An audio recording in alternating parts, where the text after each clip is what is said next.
God will walk across the bridge with us the whole way. He'll help carry whatever burden we're carrying and rejoice with us when we get to the other side. The next time you have the opportunity to enjoy the beauty and strength of a bridge, just reflect on how sturdy it is and how strong it is to be able to withstand all the weight of people. But compare these bridges to our Maker. God is our most trustworthy bridge.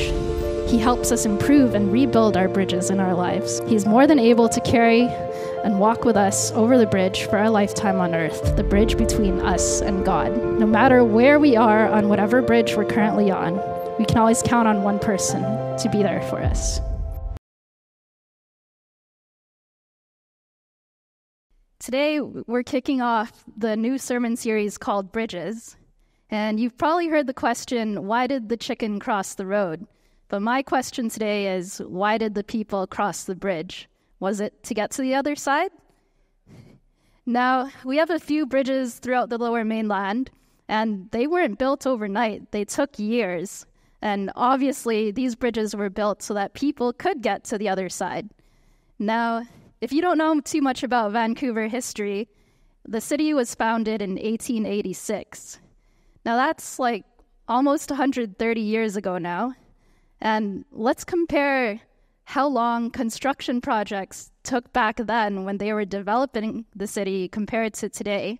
Now, we have much more advanced technology, and maybe today's projects are a little more complex, but in the late 1800s and 1900s, when the city was developing, can you imagine how long it took to build things? Like, we get annoyed when we're sitting through traffic that's caused by construction, but can you imagine how much longer it took to build things back in those days? Now, whenever I see historical sites and buildings around the world, it always amazes me, like, just taking the mass of it, like the complexity, the design, and like, just thinking about the fact that people hundreds of years ago, they were able to build these things. And it just goes to show how amazing we as humans are. We're innovative, we're resilient, and it's shown throughout different times in history. So today, we'll look at the Granville Street Bridge. From when it was first built, there were 3 iterations. So it was knocked down twice before we got to the third one, which still stands today. So the first one was completed in 1889, and it cost $16,000 to build. That's like a used car, maybe, $16,000. But in those days, that's how much it took. So originally, it was built to connect Granville Street on this side of the water to the other side of False Creek in what is now downtown Vancouver. And in those days, in downtown, there was another bridge that connected the city to a farming community called Eburn. Now, I can see what kind of importance having that bridge into downtown to be able to get access to that other bridge to the farming community, how important that is for people to have better access to food.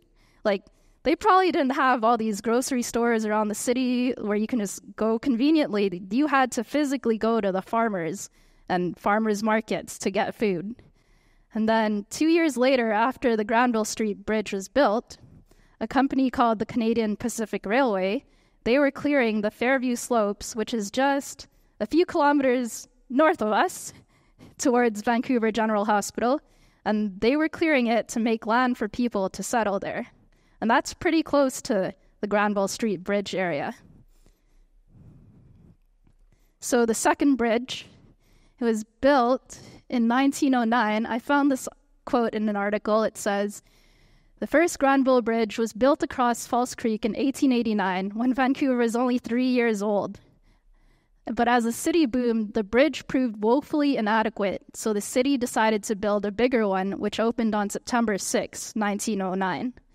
So within 3 years of Vancouver being inaugurated as a city, like, they already knew that things need to happen in order for the city to keep moving on, to keep growing and thriving.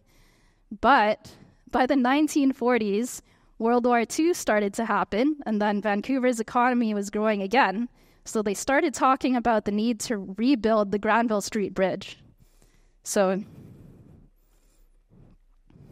it was rebuilt a third time, Construction began in 1949, and it took 5 years to complete in 1954. This bridge took $16 million to build and still stands today. Even though it's still standing, there's still continuous improvements. And while I was researching the bridges in Vancouver, I learned that some of the bridges built in the past no longer exist. Some were rebuilt or improved multiple times, just like this bridge. And since the beginning of time, people have been studying so many aspects of our lives, like health, plants, there's so many things people study, and it's in order to try and get a better understanding and see how we can improve things for humankind in general. And also throughout history, though, people have had different ideas and they didn't always agree with each other.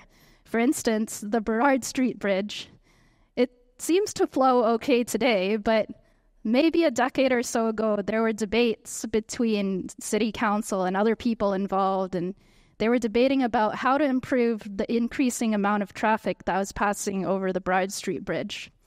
And before we got to today's current lane assignments, there were multiple experiments to see what lane configuration would be the best to accommodate all types of traffic, which is pedestrians, cyclists, and vehicles. I don't know if any of you have ever biked over the Burrard Bridge, but I have, and it's a great path. So why spend all this money? Why go through all this trouble building, then rebuilding, and improving things?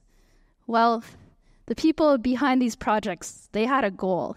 They had a vision because they knew that better access to different parts of the city would boost the economy in the long run.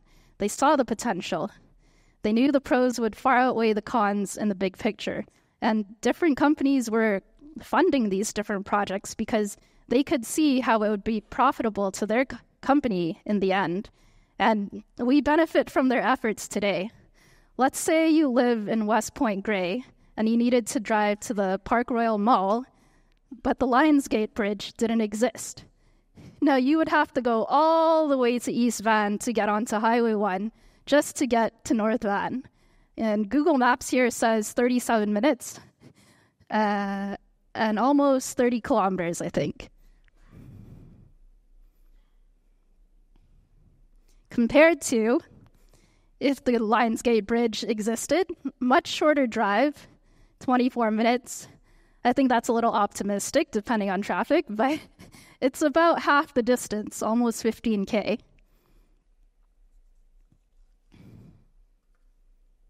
Now, throughout life, we cross so many bridges, both physically and metaphorically. And let's think of the decisions we make and the actions we take throughout our lives as bridges that we cross to get whatever end result or destination that we're trying to go to. And sometimes before we cross these bridges, we debate our choices internally. Like, we weigh the outcomes in different scenarios. If I take bridge A, it will get me to X. But if I take bridge B, I'll get to Y, and so on and so on. But we all know that life is not just any typical bridge. It actually never ends. Life is ongoing, things come up, and where we want to be is always changing at different points of our lives. And sometimes maybe the bridge of life feels like there's an erupting volcano beneath you, spewing hot magma and destroying the bridge in front of you. And then sometimes maybe on the bridge of life, it's like a beautiful waterfall with birds chirping, nature smells in the air, a rainbow in the sky. Or sometimes maybe life can be unknown, foggy, scary. You don't really know what's going on, and you're not sure if your next step is even in the right direction. Then before you know it, the clouds break and you're back at the waterfall. Some bridges we cross in life, they might be quick, others might be much longer or have a series of obstacles along the way before reaching the other end of the bridge. And not everyone's bridges in life will be the same. Someone's bridge might be longer, some might have bridges filled with potholes, and we all have different obstacles and challenges that we deal with. And maybe sometimes we find ourselves comparing our bridges to people around us and their bridges, whether we know them or not. Maybe we hear about something and we think to ourselves, oh, that person will be okay. I'm going through X, Y, and Z. They don't have it as bad as I do. And what they're going through isn't that bad. But the thing is, you never really know what kind of bridges someone else is facing. There could be all sorts of bridges. There's all sorts of different personalities and lives that people live. Maybe someone's work environment isn't the best, and the bridge to getting another job is applying for jobs. And there's just endless possibilities of the types of bridges we'll cross through our lifetime. Now, out of these next few bridges that I'll show, which one would you prefer to cross? Would it be something rickety like this? Maybe the rope sway as you cross across the water? Or maybe this bridge built into the side of a cliff high up?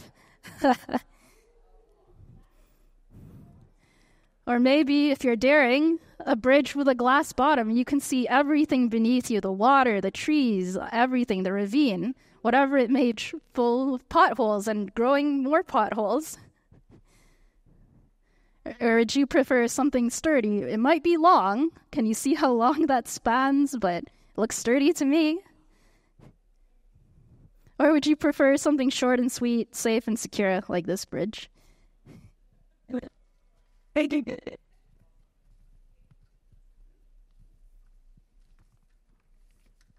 So unless you're on the more daring side, you'd probably prefer one of the last two bridges I showed, right? And sometimes when you're crossing a bridge in your life, it takes some faith or change. And maybe whatever is needed to get across the bridge, maybe it makes you a little uncomfortable. But when you cross the bridge and reach your goal, most times there'll be a new goal to follow that one. And sometimes it might feel like the next goal is getting farther, or maybe the next goal is in a whole different spot now. The further we go across this bridge of life, the longer it seems to get. And sometimes when we face hardships while crossing a bridge, maybe we turn around and go back to where we started. Maybe it's for some sense of comfort, to go somewhere that's familiar, and then we get stuck in a rut. We'll stay at the beginning of the bridge until we start taking actions again to make our way across the bridge, to where we know we want to be. Usually, once we're back on the bridge, we remember how good it feels to be on the bridge, heading in the other direction. Now, one of the bridges in my life that I've been crossing for years is going through life being completely deaf in my right ear. Now, I found out I was half deaf in kindergarten at 5 years old. The school or healthcare system had scheduled a group to come in to test our whole class. So if I hadn't been diagnosed at that age, I'm not sure when I would have figured it out for myself. Probably eventually. But since I've been serving on the praise team, before we got our fancy stage monitors, which we're not using today, and before the in-ear monitors, I always needed to be on the right side of the stage so that everyone else is on my good hearing side and I can hear them. And even though we have the in-ear monitors now, I still gravitate to that side even when I'm leading up here up front. So if you've ever wondered, that's why. And my hearing does kind of steer how I deal with different situations. Whenever I walk and talk with people, they always have to be over here, or I can't hear them. And usually the people who know, they'll just naturally gravitate to this side, and I like to think that I trained them up properly. Now, I used to be insecure about speaking up in group settings or when I was having conversations with more than one person at a time, because I was scared that I would say something that's completely off or irrelevant in response to someone because I didn't hear them clearly. But eventually in my 20s, I had saved up enough money to buy hearing aids, and they did give me a little more confidence, and I wear them from time to time if I feel I need to. But this bridge for me of going through life half deaf will never end. It's just a fact of life. But the question for myself is whether I'm going to let that impede me from keep trying to make my way across this bridge. Now, my bridge has changed since I started life. And some of, like the Burrard Street Bridge, the Granville Street Bridge, like they've had improvements. And my own bridge has had improvements as well. Some were of my own initiative, some were done by God and the people that he's put in my life. But I know I wouldn't have gotten this far on the bridge by myself. Now, as believers in God, I would think that one of the bridges we definitely want to cross is the one that gets us into heaven. To be free of this world and all the hardships it entails, to be reunited with people who are no longer living on this earth, to spend our days in heaven with God for eternity. Now, throughout history, people have had different opinions about what you need to do to get to heaven. But do we even know who's actually right? How do we know which bridge is the right one to cross? How do we even know if we're on the right bridge at this very moment? Despite all of the unknown and uncertainty, I hold on to the hope that because of Jesus' sacrifice, there's a bridge available for everyone to cross to heaven. God sent his son to earth to walk on the life bridge alongside his other children. God did this fully knowing that his son wouldn't be accepted, or he might be hated, and God knew that Jesus would endure suffering. John 3:17 says, God sent his son into the world not to judge the world, but to save the world through him. And none of us are alone on this life bridge. Maybe at some point in the past we thought we were. I know I did.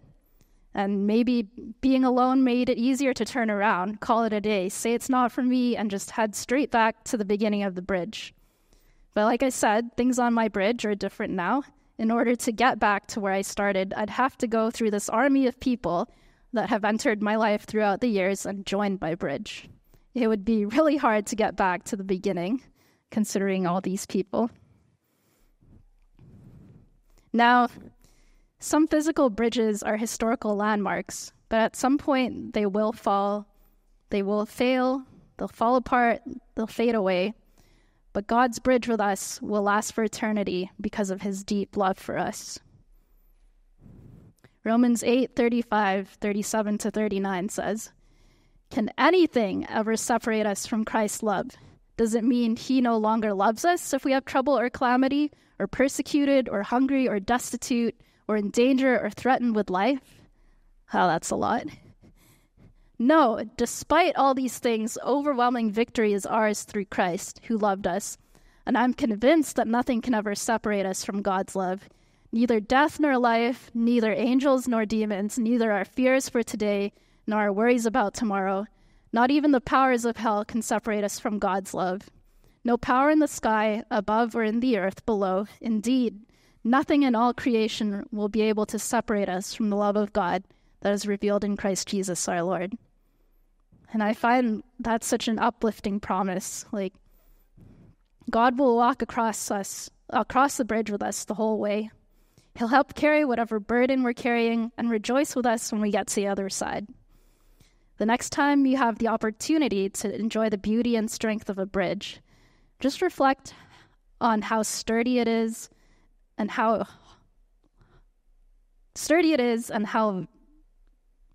strong it is to be able to withstand all the weight of people and vehicles that cross over the bridge. But compare these bridges to our Maker. Think of these bridges as a shadow. Imagine all the weight they can carry. But God is our most trustworthy bridge. He helps us improve and rebuild our bridges in our lives. He's more than able to carry and walk with us over the bridge for our lifetime on earth, the bridge between us and God. No matter where we are on whatever bridge we're currently on, we can always count on one person to be there for us. God will always be there no matter how long we take to cross the bridge, and he holds us each step of the way, even when we might not realize it.